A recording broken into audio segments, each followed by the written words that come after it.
শুভ সকাল বন্ধুরা, তোমরা কে কেমন আছো? বুঝতে পারছো আমার গলার দশায় কি হয়েছে? ঠান্ডা লেগে মনে হচ্ছে পুরো ফাটা বাঁশের মতন গলার আওয়াজ হয়ে গেছে।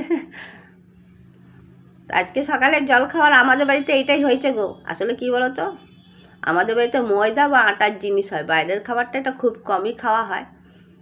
আর ঘরের যদি ময়দার আটা দিয়ে করতে হয় তাহলে গোলা রুটি, পরোটা, লুচি, রুটি, এর বাইরে তো আর কিছু করা যায় না।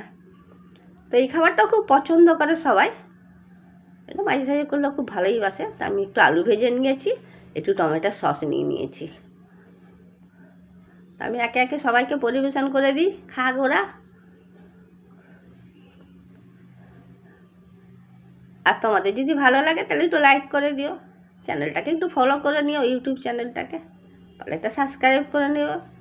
একটু সাবস্ক্রাইব কেউ করো না কেন গো? এত কষ্ট করে বলি, করি, একটা তো করো। তোমরা ভালো থেকো, টাটা, বাই বাই। পরের ভিডিওতে দেখা হচ্ছে। গলাটা একটু সারিয়ে নিয়ে